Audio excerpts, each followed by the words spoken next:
Hello friends, this is Nitika and welcome to NST classes. आज हम इस वीडियो में एनसीईआरटी ज्योग्राफी क्लास 8 का चैप्टर 1 डिस्कस करेंगे, जो है रिसोर्सेज। तो चलिए शुरू करते हैं। मोना और राजू अपने घर को साफ करने में अम्मा की मदद कर रहे थे।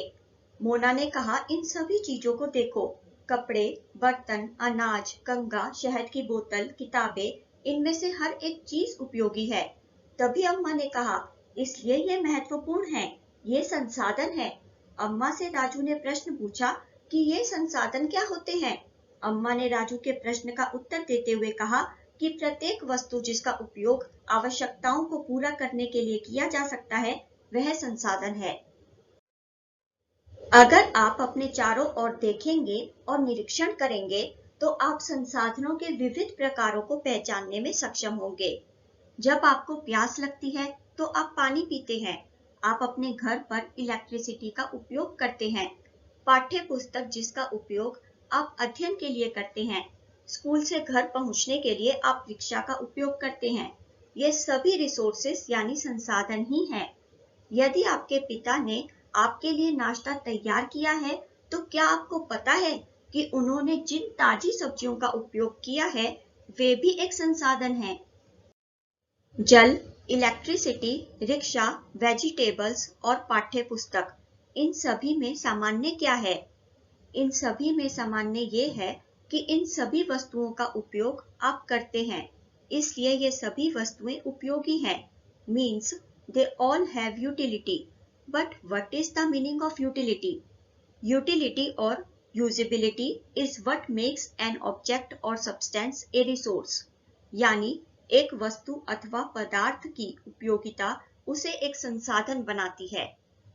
राजू अब ये जानना चाहता था कि कोई भी वस्तु संसाधन कैसे बनती है। अम्मा ने सभी बच्चों को बताया कि वस्तुएं तब संसाधन बनती हैं जब उनकी कोई वैल्यू होती है। वस्तुओं का प्रयोग अथवा उपयोगिता इन्हें वैल्यू प्रदान करते हैं। अम्मा ने कहा कि सभी रिसोर्सेस मूल्यवान होते हैं। वैल्यू यानी मूल्य का अर्थ महत्व होता है।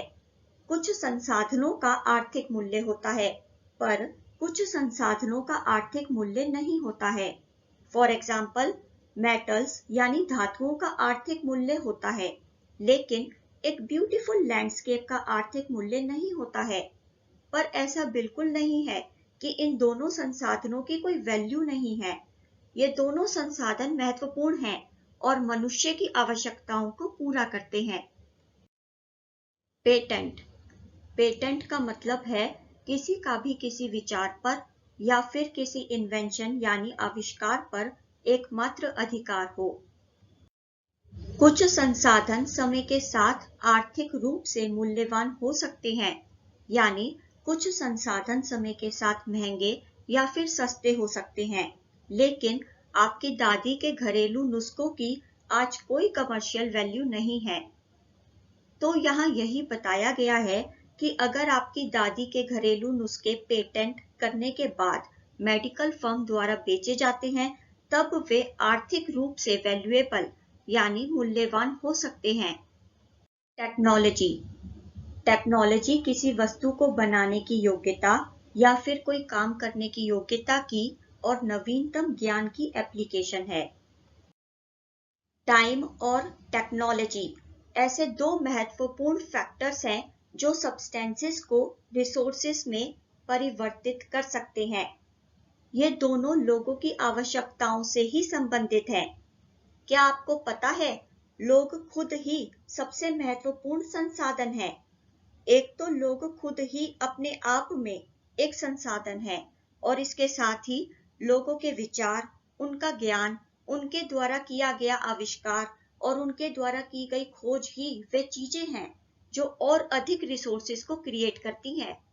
हर एक डिस्कवरी और इन्वेंशन से बहुत सी अन्य डिस्कवरीज और इन्वेंशंस होती हैं।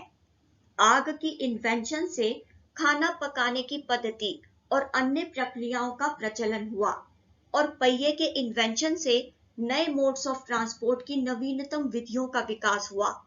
हाइड्रो इलेक्ट्रिसिटी बनाने की टेक्नोलॉजी ने तेजी से बहते जल से इलेक्ट्रिसिटी उत्पन्न करके उसे एक इम्पोर्टेंट रिसोर्स बना दिया है। टाइप्स ऑफ रिसोर्सेज यानी संसाधनों के प्रकार। सामान्यतः संसाधनों को नेचुरल, ह्यूमन मेड और ह्यूमन में वर्गीकृत किया गया है। नेचुरल रिसोर्सेज यानी प्राकृतिक संसाधन। जो संसाधन प्रकृति से प्राप्त होते हैं और अधिक मॉडिफिकेशन यानी संशोधन के बिना उपयोग में लाए जाते हैं, वे नेचुरल रिसोर्सेज होते हैं। वायु जिसमें हम सांस लेते हैं, नदियों और झीलों का जल, सॉइल, मिनरल्स यानी खनिज, ये सभी नेचुरल रिसोर्सेज है। इन संसाधनों में से बहुत से संसाधन नेचर द्वारा हमें उपहार में मिले होते हैं और ये हमारे द्वारा डायरेक्टली उपयोग में लाए जाते हैं। पर यदि हम चाहते हैं कि नेचुरल रिसोर्सेज का बहुत अच्छी तरह उपयोग हो, तो कुछ परिस्थितियों में इनका अच्छी तरह उपयोग करने के लिए टूल्स और टेक्नोलॉजी की आवश्यकता हो सकती है। नेचुरल रिसोर्सेज को विस्तृत रूप से रिन्यूएबल और नॉन रिन्यूएबल रिसोर्सेज में विभाजित किया जा सकता है। स्टॉक ऑफ रिसोर्स यानी संसाधन का भंडार। स्टॉक ऑफ रिसोर्स मतलब संसाधन की कितनी मात्रा उपयोग के लिए उपलब्ध है। रिन्यूएबल रिसोर्सेज वे रिसोर्सेज होते हैं जो जल्दी से रिन्यूड यानी नवीकृत अथवा रिप्लेनिश्ड यानी पुनः पूरित हो जाते हैं।